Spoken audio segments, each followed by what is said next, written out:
again, everyone. Fall in for episode 2 of Tactical Plastic Report, where I talk about Army Men, a game of tactical plastic. Our first episode went over fairly well, and there were a lot of folks who were rather surprised by the fact that I wanted to deal with the often misconstrued view of a lot of players that this was just a game where you took on a role of a bunch of toys fighting in a backyard, a bedroom, a toy box for supremacy over the area. And as I said then, while you can choose to play the game that way, that is not the canon way that it's written, and there is so much more between those pages than just that sort of game. But while there were a lot of requests for folks who were more interested in the lore of the setting, they wanted to know about the various nations and the history of the places you're going to be coming from and the types of troopers that you can play, I have a bunch of notes for many of those interesting topics going forward, but I want to make sure that I do them justice and I'm not just floating things off the top of my head. So, while I get ready to put those together, I wanted to cover something else that I think might really get a couple of fence setters off the borders to get into the game and to really stick in and see if this is something they like. Because while there were a lot of people that were interested by the first video, there was still a going question that a lot of folks had, which is that, well, who are you fighting? After all, if you're all army men and you're in some form of military, that means you must have an enemy somewhere. Is it the other army men, or is it something else? And the answer is yes. But, as I mentioned in the previous video, and as I mention in most posts where I talk about the game, the major enemy that is front and center for lots of people to deal with are the Vestoids. And this is a general catch-all term for a bunch of giant insectoid creatures that roughly 50 years ago in canon setting showed up and started wreaking havoc all across the various nations of what is now the Plastos Federation. The world was at war at the time, and the Vestoids showing up caused so much chaos and so many problems that all of the various nations got together and they said that we are immediately ceasing hostilities with each other until that's dealt with. And despite all of the manpower they already had in the field, all the weapons they had produced, all of the power being brought to bear, they still have not managed to do much other than push back the Vestoid threat. And everyone has hands-on weapons and they are looking for where they are next. Because even now, after all this time, there are so many things that our side just doesn't know about them. We don't know where they came from. We don't know how many different types there are. A lot of us don't even know if they really are just giant bugs or if there's something else going on behind the surface. And these are all questions that I wanted to leave open both for game masters to explore and for players to find out via the various missions that they go on. And that is partially a setup that I wanted to do very specifically, because when you go into any dollar store and you go walking down the toy aisle and you find all these like cheap knockoff toys that cost maybe a couple of dollars, we as game masters love those things. We love getting these tiny little figures and these weird looking, it's like odd toys, and we put them down on our mats because we can't afford to buy the big expensive miniatures that require all the time and painting and assembly. The joke, of course, here is that that is exactly what it's supposed to be, and if you leave it unpainted, so much the better. And aside from boxes of army men, what you often find are just crates of big bugs. And so that's a really cheap way to just fill out a battlefield and give your players a very specific mission where they have to deal with kind of an icky threat. And it's one that you can either make it deeper and more interesting if you want to ask, what are these creatures? Where do they come from? Are they intelligent and we just don't know how to talk to them? Did we do something to cause them to come after us? Or is this just a bunch of animals who don't realize that they're in the middle of a war? These are all issues that I have left open specifically at the beginning, and I'm hoping to answer them as the timeline goes on.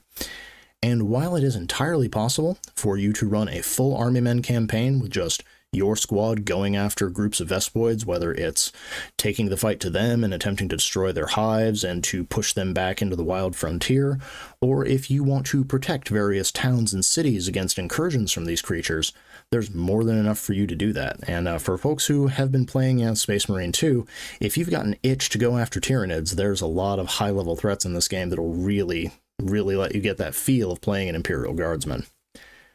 But the Vestoids are far and away from the only threat that you have to deal with, and that's just in the base book. And as many folks mentioned, while the current setup for all the various nations is they are in a truce easier in some places than it is in others, but there is a ceasefire on open war between members of the Federation.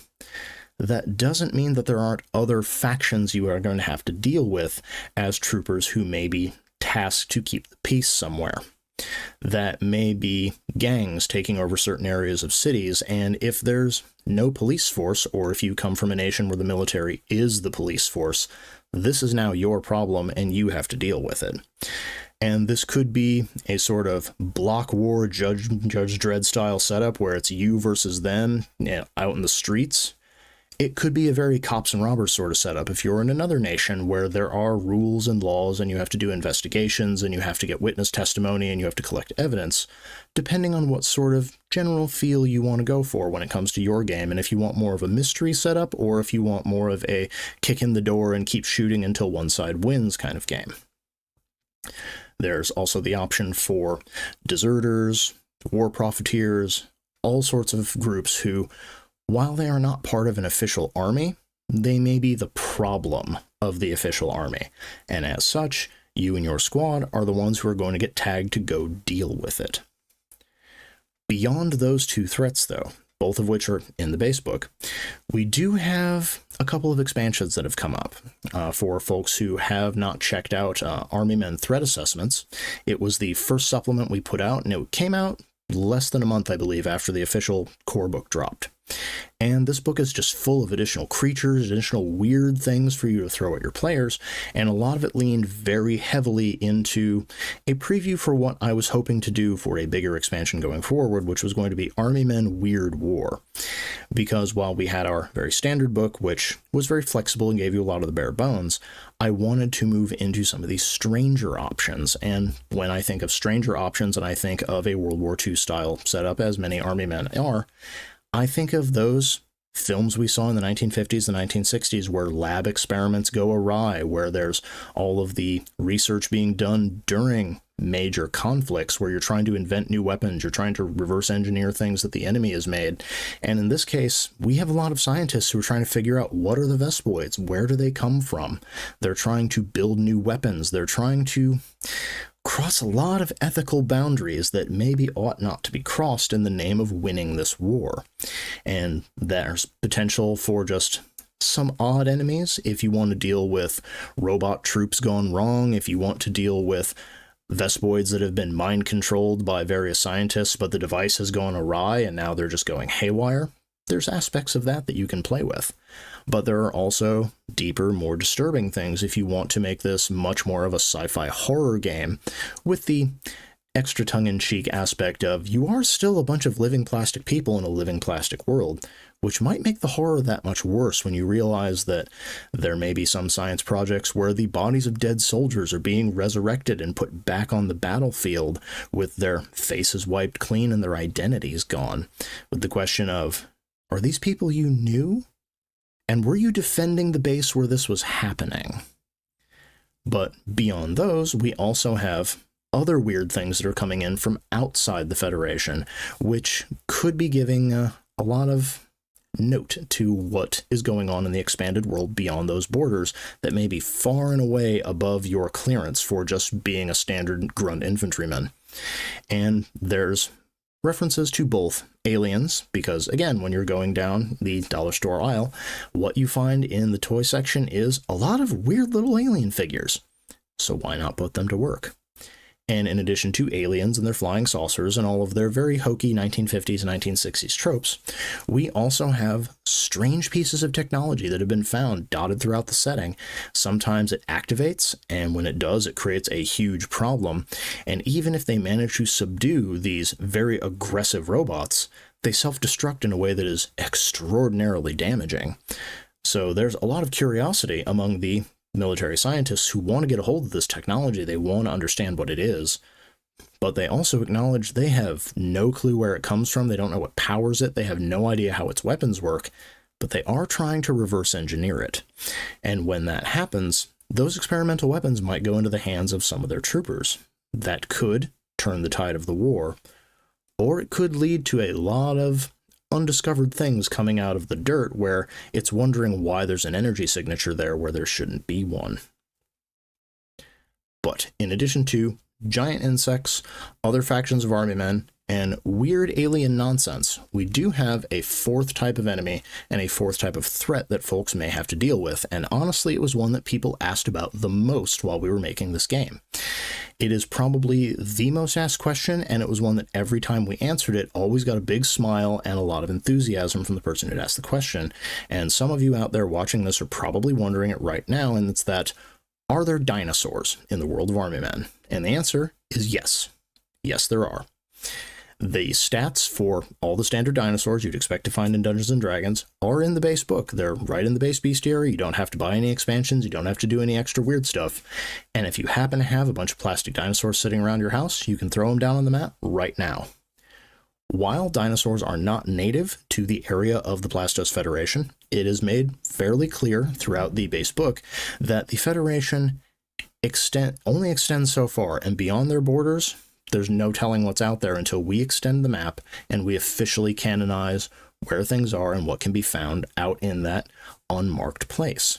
So, I can tell you, there are dinosaurs out there, and those dinosaurs might also have a problem with the Vestoids. So, if you can combine forces with them, as that was the second question folks asked after are there dinosaurs, it was, can you ride the dinosaurs and make them your friends? And generally speaking, it's not a bright idea, but if you pull it off, you are probably going to go down in the annals of military history. But these are all things I would like to expand on. These are things that I sort of put forth for folks to use to just put into the missions, put into the game, to really make sure that everyone had access to the biggest bucket of nonsense they could find when we started, so that as we went, we could just get bigger and more ridiculous and more bombastic, while still bringing in a lot of the nostalgia and a lot of the odd little bits and bobs we all just have floating around our houses and that we all recognize from our own childhoods, many of which are still being produced. So, that's an introduction to the threats that you have to deal with in army men. And while I'm getting into the nations and their histories and all the various requests I got in the first video, let me know, is there a particular threat that I mentioned that you're really curious about? Do you want to know if there are more types of Vestoids coming? Do you want to know if there's a particular type of insect that's going to be homaged here? Or do you want to know where they come from? Who's responsible for creating them? Do they predate the resinous persons of the Plastos Federation? These are all questions that I can answer as long as you put them in the comments down below and let me know there are things you want to know about. And if there is enough enthusiasm, in addition to putting together additional videos, I might put together some more supplements, maybe run a Kickstarter for some bigger books where I can answer these questions in detail. So, if that's all you have to do, just let me know. And until then, this has been Tactical Plastic Report. Everybody, fall out and have a good day gaming.